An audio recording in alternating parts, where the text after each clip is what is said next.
So once again हमारे सभी viewers का बहुत सारा वेलकम है गाइस। तो let us start our today's English class. तो आज की इंग्लिश क्लास को स्टार्ट करते हैं और आज की इंग्लिश क्लास में जो हम पढ़ने वाले हैं वो हमारा जो टॉपिक है adjective use as a noun. Means क्या हम एडजेक्टिव को एक नाउन की तरह यूज कर सकते हैं।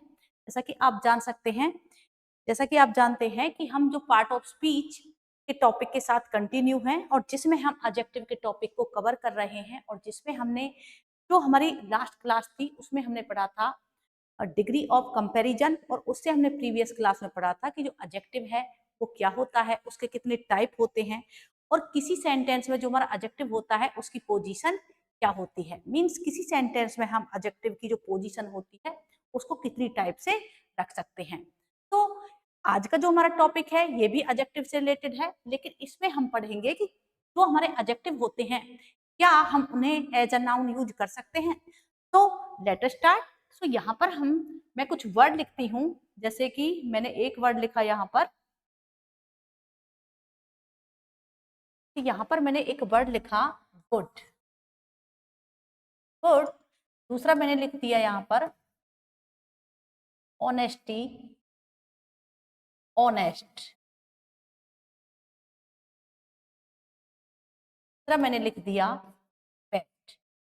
अगर मैं आपसे पूछूं कि ये वर्ड पार्ट ऑफ स्पीच, जो पार्ट ऑफ स्पीच के नजरिए से अगर देखा जाए तो ये हमारे वर्ड क्या हैं, तो क्या है ये, जैसे कि हम इन्हें एडजेक्टिव है, नाउन है या कुछ और है, तो आप बोलोगे कि ये हमारे वर्ड हैं जो ये एडजेक्टिव हैं। सो गुड, ऑनेस्ट और बैड। और जैसा कि हमने एडजेक्टिव के टॉपिक को कवर भी किया है, तो आप में से ज्यादातर स्टूडेंट बोलेंगे कि ये हमारे एडजेक्टिव हैं। पर अगर हम पार्ट ऑफ स्पीच के नजरिए से देखें तो क्या हम गुड का यूज, जो हमारा वर्ड है गुड, ऑनेस्ट या बैड, सिर्फ इनका यूज हम एज अ एडजेक्टिव ही किसी सेंटेंस में यूज कर सकते हैं। तो क्या हम जो हमारे वर्ड हैं गुड, ऑनेस्ट और बैड, क्या हम इन्हें सिर्फ एज अ एडजेक्टिव ही किसी सेंटेंस में यूज कर सकते हैं या इनका कोई और यूज भी कर सकते हैं। तो adjective use as a noun कहने का मतलब जो हमारे एडजेक्टिव वर्ड हैं क्या हम इन्हें एक नाउन की तरह भी यूज कर सकते हैं। अगर हम इन्हें नाउन की तरह भी यूज कर सकते हैं तो किस तरह से किसी सेंटेंस में हम इन्हें यूज कर सकते हैं और कितनी तरह से इन्हें यूज कर सकते हैं। तो आइए आगे बढ़ते हैं और देखते हैं जो हमारा adjective use as a noun का टॉपिक है, इसमें हम आगे बढ़ते हैं। तो यहाँ पर का हम कुछ एग्जांपल्स की हेल्प लेंगे। तो यहाँ पर मैंने पहला एग्जांपल लिखा, जैसे he is a poor man. Example मैंने यहाँ लिख दिया। एक और एग्जांपल लेते हैं। नेक्स्ट एग्जांपल है he is a rich man. तो मैंने यहाँ पर दो एग्जांपल लिखे। पहला है he is a poor man और सेकंड वाला है he is a rich man. तो मैंने यहाँ पर दो वर्ड्स का यूज किया जो है पुअर और रिच। अगर हम एडजेक्टिव के, क्योंकि हम एडजेक्टिव के टॉपिक को कवर कर रहे हैं, तो आप बोलोगे कि जो पुअर और रिच ये दोनों वर्ड हैं ये क्या है, ये एडजेक्टिव हैं। तो एडजेक्टिव क्यों है, हम इनको माने कि जो हमारा पुअर और रिच है इन सेंटेंसेस में एडजेक्टिव हैं। तो एडजेक्टिव क्यों है, इसके पीछे एक रीजन है, क्योंकि एडजेक्टिव क्या होते हैं, जो किसी नाउन या प्रोनाउन की हमें विशेषता बताते हैं, उसको क्वालिफाई करते हैं, उसके बारे में हमें डिस्क्राइब करते हैं, तो वो हमारे एडजेक्टिव होते हैं। तो यहाँ पर जैसा कि मैन हमारी नाउन है, ये हमारी नाउन है और उससे पहले जो पुअर वर्ड है ये एक एडजेक्टिव है, क्योंकि मैन की विशेषता को बता रहा है, मैन के बारे में हमें इंफॉर्मेशन दे रहा है कि जो मैन है वो पुअर है। इसलिए पुअर वर्ड हमारे पहले सेंटेंस में क्या है, एक एडजेक्टिव की तरह काम कर रहा है। नेक्स्ट सेंटेंस में जो रिच वर्ड है, ऐसे ही ये एक एडजेक्टिव है और ये एक नाउन है, और जो मैन आदमी है, नाउन हमारी उसके बारे में हमें बता रहा है कि जो वो आदमी है वो किस तरह का है, वो अमीर है। तो यहाँ पर जो हमारे पुअर और मैन, हमने यहाँ पर दो वर्ड देखे हैं, एक है हमारा पुअर और सेकंड वाला है हमारा रिच। तो क्या किसी सेंटेंस में ये सिर्फ एक एडजेक्टिव की तरह ही काम करेंगे? तो अगर ये एक एडजेक्टिव की तरह काम नहीं करेंगे तो और ये किस तरह से किसी सेंटेंस में काम कर सकते हैं, तो आइए आगे देखते हैं। तो हम आगे बढ़ते हैं और देखते हैं कि जो हमारे एडजेक्टिव होते हैं, जब किसी सेंटेंस में यहाँ पर ये पुअर और रिच दोनों एडजेक्टिव हैं, और जब हमारे यही वर्ड किसी सेंटेंस में एडजेक्टिव की तरह काम ना करके नाउन की तरह ये काम करते हैं, तो क्या वहां पर इनका अर्थ होता है और किसी सेंटेंस में कितनी तरह से जो हमारे ये एडजेक्टिव वर्ड होते हैं काम कर सकते हैं एज अ नाउन। मीन्स एक नाउन की तरह किसी सेंटेंस में ये हमारे एडजेक्टिव वर्ड कितनी तरह से काम कर सकते हैं, और जब यही एडजेक्टिव वर्ड किसी सेंटेंस में एज अ नाउन काम करते हैं, तो वहां पर जो इनका अर्थ है, जो इनकी मीनिंग है, जो इनकी मीनिंग होती है, वो किस तरह से चेंज हो जाती है। तो आइए देखते हैं, आगे बढ़ते हैं। तो यहाँ पर हमने एक एग्जाम्पल लिया है, the poor are happier than rich. यहाँ पर हमारा एक एग्जाम्पल लिखा है।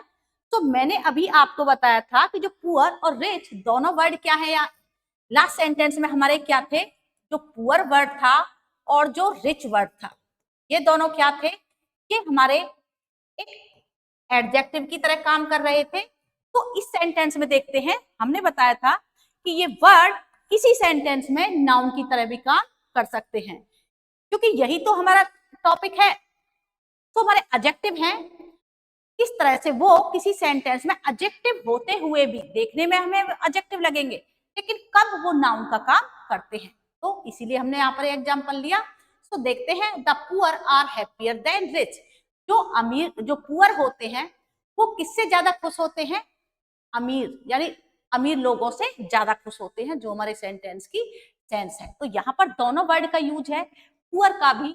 तो यहाँ पर हम पुअर को भी देख सकते हैं और यहाँ पर हम रिच को भी देख सकते हैं। लेकिन क्या यहाँ पर ये पुअर और rich word as a adjective काम कर रहे हैं, एडजेक्टिव काम कर रहे हैं? तो यहाँ पर तो हम देख सकते हैं पुअर तो एडजेक्टिव काम कब करते हैं, जब ये किसी नाउन के बारे में हमें बताते हैं, नाउन की विशेषता को बताते हैं। लेकिन यहाँ पर जो पुअर है, क्या इसका यूज किसी नाउन से पहले हो रहा है, या किसी नाउन के बारे में हमें इंफॉर्मेशन दे रहे हैं, नहीं दे रहे हैं।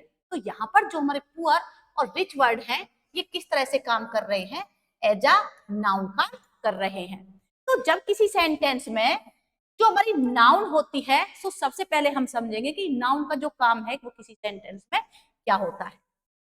तो पहला हम देखेंगे कि जो हमारी नाउन है, जो हमारी नाउन है वो किसी सेंटेंस में कैसे काम करती है, एज अ सब्जेक्ट काम करेगी।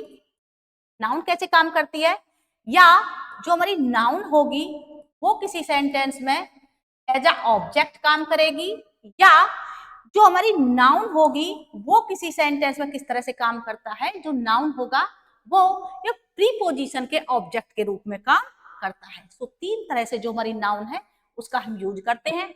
नाउन किसी सेंटेंस में एज अ सब्जेक्ट या एज अ ऑब्जेक्ट या प्रीपोजिशन के ऑब्जेक्ट के रूप में यूज होती है प्रीपोजिशन के ऑब्जेक्ट के रूप में। तो यहाँ पर हम देखेंगे कि जो हमारी नाउन है उसका क्या काम है। तो यहाँ पर पहली हमारी कंडीशन थी कि जो नाउन, पहली तो ये है कि हम द का यूज किसी भी नाउन के साथ करते हैं। द का यूज, जो द का यूज होगा वो किसी प्लूरल, मीन्स द का यूज जो हमारा आर्टिकल है, उसका यूज जब किसी नाउन से पहले होता है तो वो हमारी नाउन प्लूरल नाउन होती है।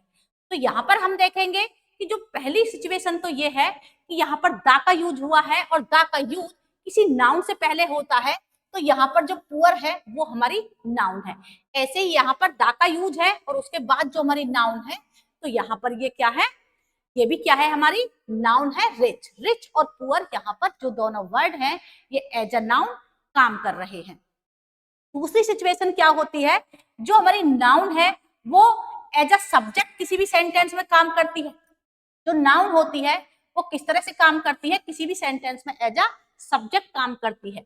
तो यहाँ पर द पुअर क्या है, हमारा सब्जेक्ट है, इसलिए जो हमारी नाउन है यहाँ पर जो पुअर वर्ड है ये सेंटेंस में एडजेक्टिव का भी काम किया था इसने लास्ट सेंटेंसेस में, लेकिन इस सेंटेंस में जो पुअर वर्ड है ये किसका काम कर रहा है, ये एक नाउन का काम कर रहा है और एज अ सब्जेक्ट भी यहाँ पर काम कर रहा है। दूसरा हमने नाउन का यूज पढ़ा था कि ये किसी सेंटेंस के ऑब्जेक्ट के रूप में काम करेगी। तो यहाँ पर जो सेंटेंस में ऑब्जेक्ट आ रहा है द रिच, तो रिच यहाँ पर क्या है, ये भी हमारी एक नाउन है और ये सेंटेंस के ऑब्जेक्ट के रूप में यहाँ पर काम कर रही है, ऑब्जेक्ट के रूप में यहाँ पर काम कर रही है।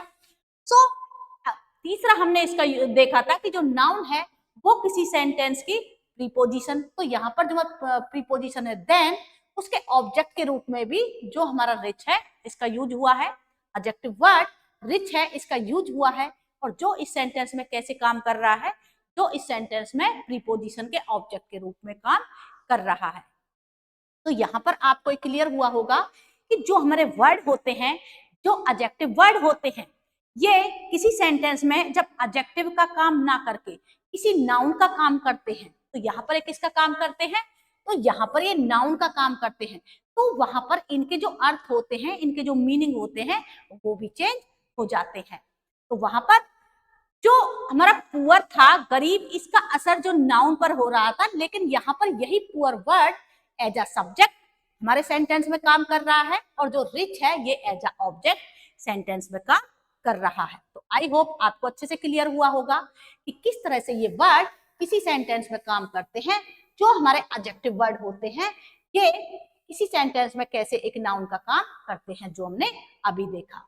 तो आगे बढ़ते हैं। तो आगे हम इसका एक और एग्जाम्पल लेंगे। जैसे यहाँ पर एक एग्जाम्पल है हमारा, तो लिखा है he is a brave man. तो यहाँ पर जो हमें वर्ड जिसके बारे में आपको बताना है, क्योंकि एडजेक्टिव का टॉपिक है कि एडजेक्टिव किस तरह से एक नाउन के रूप में काम करते हैं, और जो यहाँ पर आप देख सकते हैं कि जो हमारा वर्ड है ब्रेव,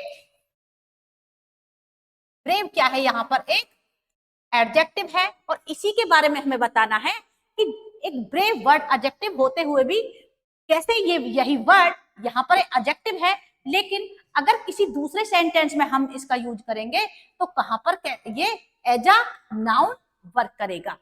तो यहाँ पर हमारा ब्रेव वर्ड क्या है, एडजेक्टिव है। क्यों है एडजेक्टिव, कि जो मैन हमारी नाउन है इसके बारे में बता रहा है कि जो आदमी है उसकी विशेषता को बता रहा है कि जो आदमी है वो कैसा है, वो हमारा मैन है जो वो ब्रेव है, और ये है हमारा मैन जो नाउन है, और एडजेक्टिव यहाँ पर हमारा ब्रेव यहाँ पर हमारा एडजेक्टिव है।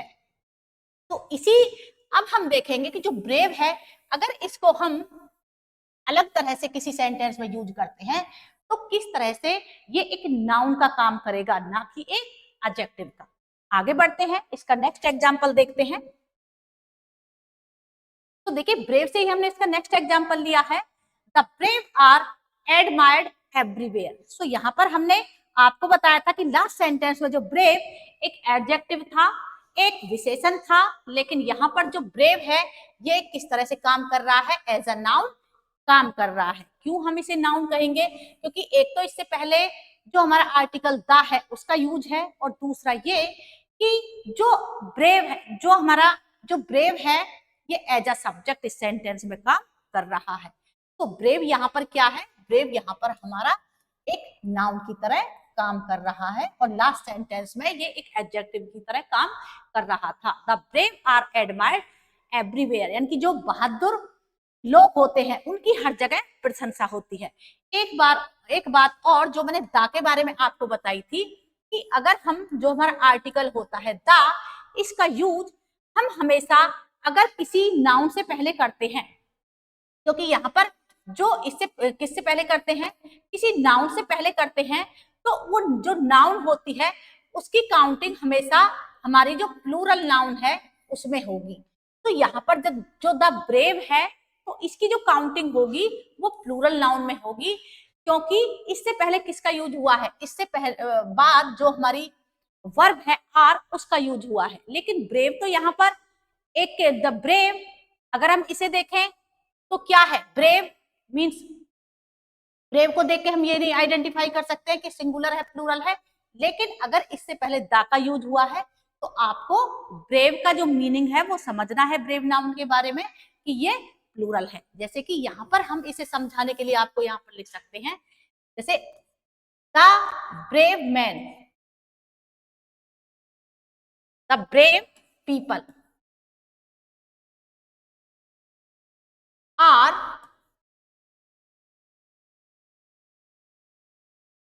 Admired everywhere.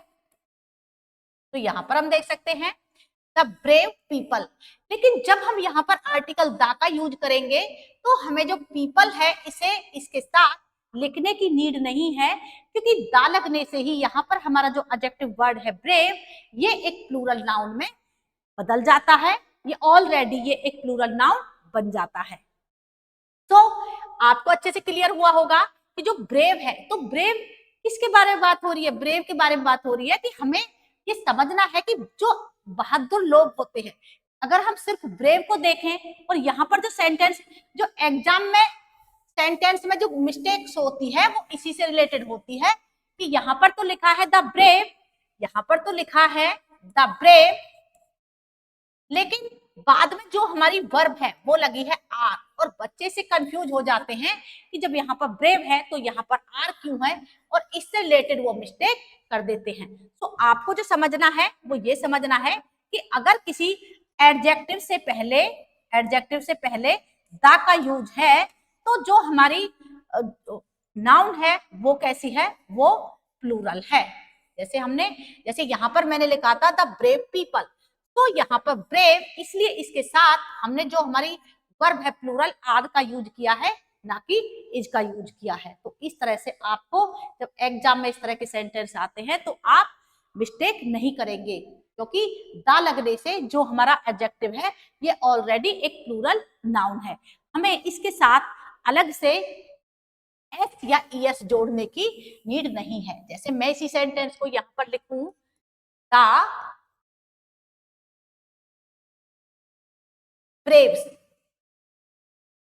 आर, जैसे भी हमारा सेंटेंस है आ गए, तो यहां पर मैंने क्या किया, यहां पर जो ब्रेव है इसके साथ एस या ईएस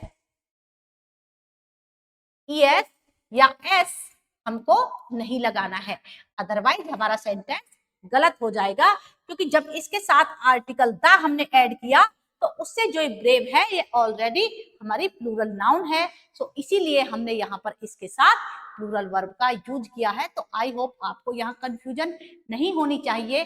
कभी हम ज्यादा इंटेलिजेंट बन के अगर आर मान लीजिए यहाँ पर मिसिंग है, तो आप ब्रेव के साथ या कोई भी ऐसा एडजेक्टिव हो जिसके साथ आप एस या ईएस ऐड कर दो, तो वहां पर हमें एस या ईएस ऐड नहीं करना है किसी भी सेंटेंस में प्लूरल वर्ब को देखकर। तो आई होप आपको अच्छे से क्लियर हुआ होगा। तो आगे बढ़ते हैं। तो नेक्स्ट जो इसका एडजेक्टिव का हमने यूज देखा कि जो एडजेक्टिव एज अ नाउन हम यूज कहाँ करते हैं और किस तरह से जो इनके अर्थ हैं वो चेंज होते हैं। तो हमने आपको पुअर और रिच के जो एग्जाम्पल देके बताए वो आपको क्लियर हुए होंगे। अब हम इसका दूसरा यूज देखते हैं कि some adjectives are use as a noun in a singular and plural. अभी हमने देखा कि जो हमारे एडजेक्टिव हैं अगर उनसे पहले आर्टिकल द का यूज है तो वो ऑलरेडी जो हमारा एडजेक्टिव है वो प्लूरल फॉर्म में ही होता है।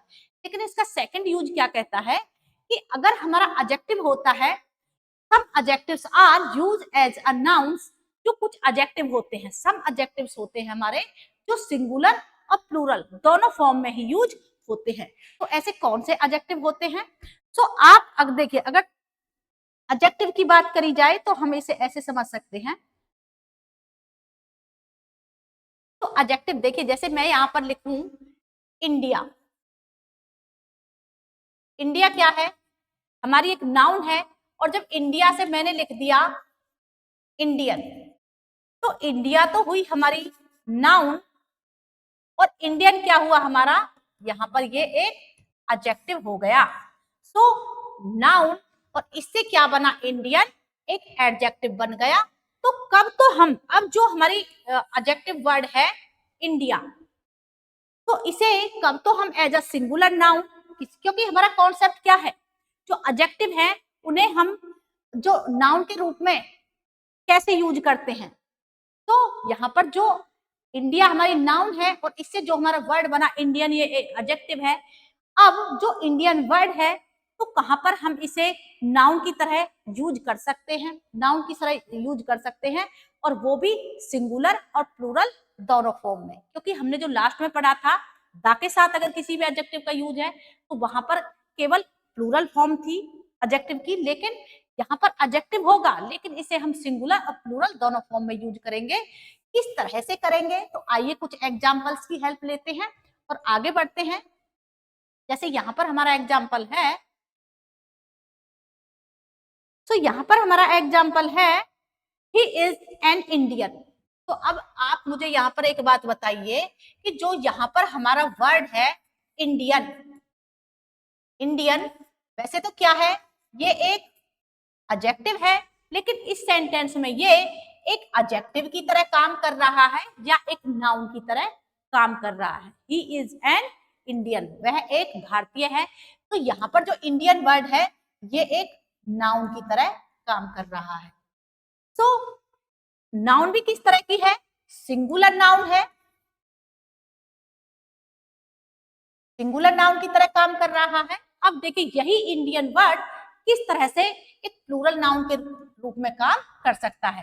तो हम अगर हम यहाँ पर लिखें, यहाँ पर बात हो रही है ही इज एन इंडियन, वह एक भारतीय है, लेकिन बात अगर ज्यादा की हो, ज्यादा की बात हो तो किस तरह से हम सेंटेंस बनाएंगे, दे आर इंडियंस। अब देखिए इंडियंस क्या है, वे क्या है, भारतीय है। यहाँ भी क्या है, ये एक नाउन की तरह ही काम कर रही है, और नाउन भी किस तरह की है, ये हमारी प्लूरल नाउन काम कर रही है। तो आई होप आपको अच्छे से क्लियर हुआ होगा कि किसी भी सेंटेंस में जो हमारा एडजेक्टिव है वो किस तरह एज अ नाउन काम करता है, और नाउन भी जब हम किसी एडजेक्टिव से पहले दा का यूज हो तो वहां पर वो सिर्फ as a plural noun work करता है।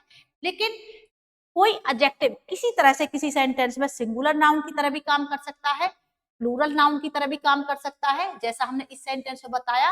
और कहां पर ये एक नाउन की तरह सेंटेंस में यूज होगा, तो आइए देखते हैं। सिंगुलर नाउन की तरह काम किया यहाँ इसने, यहाँ से प्लूरल नाउन की तरह काम किया। यहाँ पर इन्होंने क्या किया कि एज अ ऑब्जेक्ट काम किया, लेकिन एज अ सब्जेक्ट भी किस तरह से काम कर सकता है, तो आगे देख सकते हैं, आगे देखते हैं। तो यहां पर हम लिखेंगे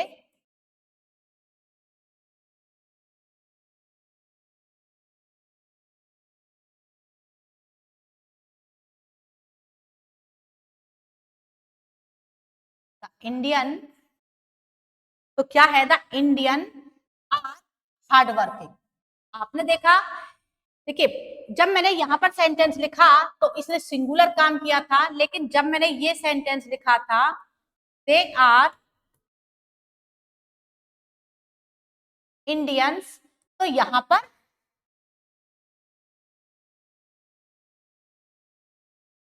पर किस तरह की नाउन थी, ये प्लूरल नाउन थी, यहाँ पर ये सिंगुलर नाउन थी।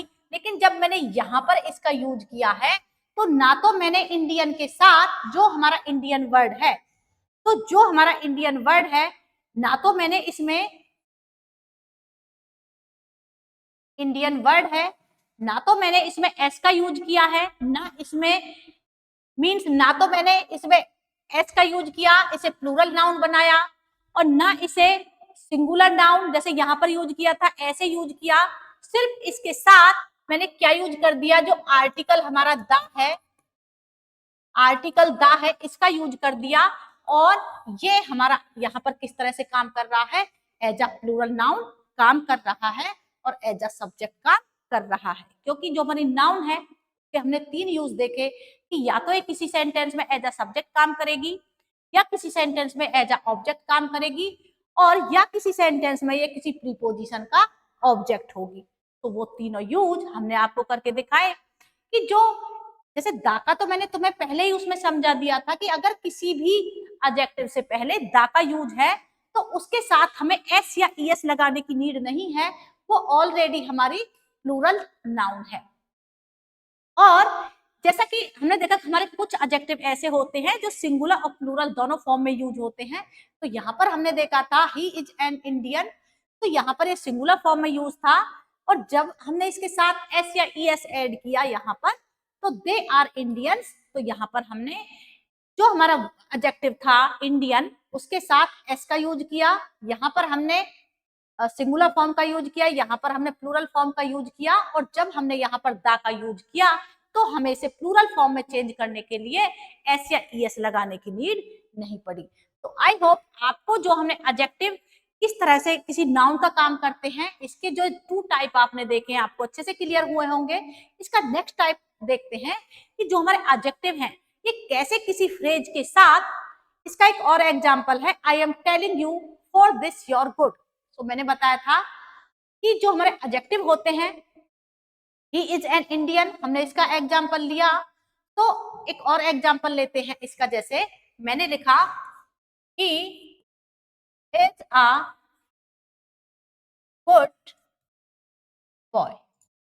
तो यहाँ पर जो हमारा गुड हमने बताया जो एक एडजेक्टिव है, तो यहाँ पर क्या काम कर रहा है, ये एज अ एडजेक्टिव काम कर रहा है, और जो हमारी नाउन है बॉय, इसके बारे में हमें बता रहा है कि जो लड़का है वो कैसा है, अच्छा है, तो इसके बारे में हमें इस गुड वर्ड ने बताया, जो क्या है यहाँ पर एक एडजेक्टिव है।